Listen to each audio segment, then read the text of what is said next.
अजूनही मार्च व एप्रिलचे पैसे येणे बाकी आहे. मोबाईल हातात घेतला की एकच आज पैसे आले, 3,000 आज आले, SMS आले, या 12 जिल्ह्यात आले, त्या 12 बँकेत आले, अशा अनेक चुकीच्या बातम्या फिरताना दिसतात. म्हणजे एक प्रकार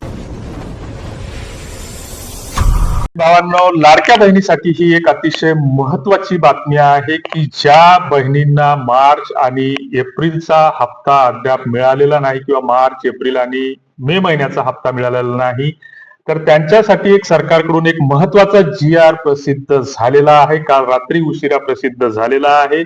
दुसरीकडे ज्यांना ज्यांना 1,500 किंवा 3,000 रुपये मागच्या आठवड्यामध्ये किंवा 3-4 दिवसापूर्वी मार्च आणि एप्रिलचे मिळालेले आहेत, तर त्यांच्यासाठी सुद्धा हा एक महत्वाचा GR आहे.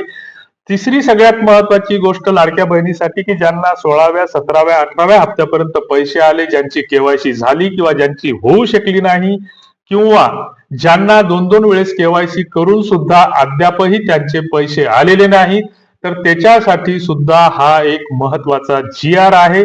आणि या GR मध्ये नेमकं काय आहे याबाबतचीच माहिती आपण या पुढच्या 2-3 मिनिटांमध्ये घेणार आहोत. तेव्हा लाडक्या बहिणींना विनंती असेल की ही तुमच्यासाठी अतिशय महत्वाची बातमी आहे. चॅनलवर नवीन असाल, सबस्क्राईब केलं नसेल तर सबस्क्राईब करायला विसरू नका. आणि पुढच्या 2 मिनिटांमध्ये या गोष्टीची चर्चा आपण करणार आहोत. सगळ्यात आधी ही गोष्ट समजून घ्या की सरकारने जी काही लाडकी बहीण योजना सुरू केलेली आहे, तर सरकार नावाच्या व्यवस्थेनं म्हणजे निवडणुकीच्या आधी या योजनेची घोषणा केली. आणि या सरकारनं म्हणजे सरकारचे जे काही आता सध्याचं महायुती सरकार आहे किंवा देवाभाऊचं आणि दाढीवाल्या बाबाचं जे काही सरकार आहे, तर या सरकारमधले आपण निवडून दिलेले हे सगळे आमदार, मंत्री, संत्री हे सगळे अतिशय हुशार असतात. दुसरी गोष्ट अशी की तुम्ही आम्ही सगळेजण जे काही गाव खेड्यामध्ये राहतो, तर अशिक्षित असतो, अडाणी असतो आणि अंधश्रद्धाळू असतो. सगळ्यात मोठी गोष्ट म्हणजे कोणी जे काही सांगेल त्याच्यावर आपण पटकन विश्वास ठेवतो. कोणी जर म्हटलं की पोराचं लग्न होत नाही तर आमके आमके उपवास करा की वलांडे करा किंवा ते करा किंवा सुपारी इथं बांधून ठेवा, कापूर तिथं जाळा, या देवीची पूजा करा, वैभव लक्ष्मी करा, अमकं करा, टमकं करा. आणि याची एकाचीही समस्या या उपायामुळे सुटलेली आतापर्यंत दिसलेली नाही. कारण अलीकडच्या काळामध्ये 4-5 वर्षामध्ये धार्मिकता एवढ्या मोठ्या प्रमाणामध्ये वाढलेली आहे की मंदिरानं गर्दी मावत नाही आणि त्यातून धार्मिक मूल्य किती रुजले हा नंतरच्या चर्चेचा विषय आहे. की जी पहिल्यानं कुठंतरी हुकून चुकून 10-15 गावातून एखादा दारुडा दिसत आहे, आता ती दारू घराघरापर्यंत पोहोचलेली आहे. यावर आपण कधीच विचार करायला तयार नाही. आणि मग सहज या लाडक्या बहिणीच्या बाबतीत नवीन GR आला, तर ह्या GR ची बातमी चालत असताना अनेक अशा बातम्या दिसल्या की लाडक्या बहिणींसाठी खुश खबर, लाडक्या बहिणींसाठी हे 3,000 आले, लाडक्या बहिणींसाठी मार्च एप्रिलचा हप्ता आला, लाडक्या बहिणीचा GR रात्री उशिरा आला. कोणी कोणी बहादर तर मी प्रत्यक्ष मंत्र्याला विचारलं, त्या सचिवासोबत बोलणी केली आणि तुम्हाला हा GR 2 मिनिटात मी दाखवणार आहे, वेळ मिळाला तर. म्हणजे याच्याकडे वेळही नसतो. आणि त्याच व्यक्तीचे असे थोतांड सांगणारे जे काही बातम्या आहेत, तर खूप साऱ्या बातम्या या चॅनलवर. आणि आपण त्या मोठ्या श्रद्धेनं आशेनं पाहतो की सकाळी उठल्यापासून गरिबीनं एवढे आपण तुम्ही आम्ही त्रस्त आहोत की शेतात काम करायला जावं तर मजुरीचं काम मिळत नाही, 300 रुपयाच्या वर मजुरी मिळत नाही. दिवसभर काम करा तर संध्याकाळी जर मोबाईलचं रिचार्ज संपलेला असलं तर त्याच्यातही 2-3 रुपये कमी पडतात, तर त्या 300 रुपयात मोबाईलचं रिचार्ज पण होत नाही, ते 28 दिवसाचंच होते. इकडे तिकडे सगळी महागाई वाढलेली आहे. दवाखान्यात साधा पाय ठेवला तर 1,000-2,000 रुपयाचे कमी बिल होत नाही, साध्या गावातला जरी दवाखाना असला तर. आणि या सगळ्या गोष्टीतून तुमचं आमचं शोषण होत असताना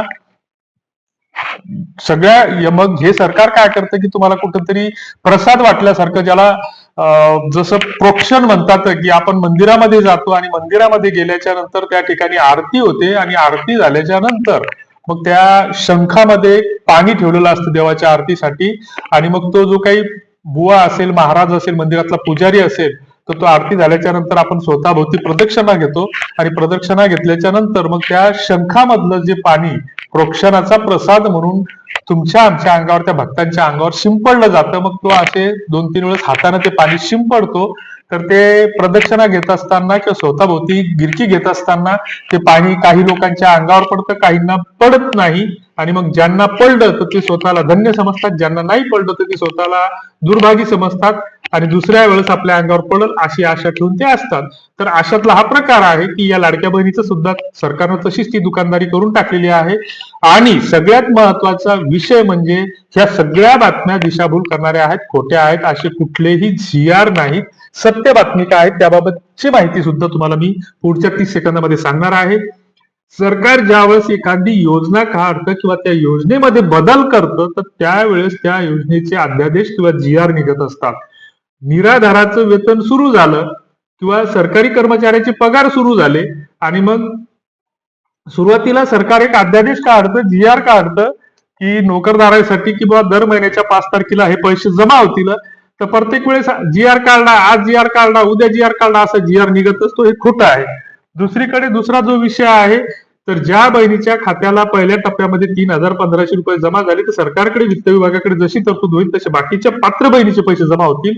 आणि तिसरी गोष्ट म्हणजे ज्या बहिणीचे पैसे KYC करूनही बंद पडलेले आहेत तर त्यांनी महिला व बाल कल्याण विभाग तालुका स्तरावर, जिल्हा स्तरावर सरकारकडे पत्र व्यवहार करून विचारणा केली पाहिजे किंवा खाली डिस्क्रिप्शन बॉक्समध्ये आम्ही तुम्हाला त्याची लिंक देत आहोत. त्या लिंकद्वारे त्या माहितीच्या अर्जाचा नमुना देत आहोत. तर तुम्ही त्या माध्यमातून त्या मेलवर तक्रार करा. तुमच्या काही सूचना असतील तर कॉमेंट बॉक्समध्ये नक्की लिहा. तुर्तास धन्यवाद. नमस्कार.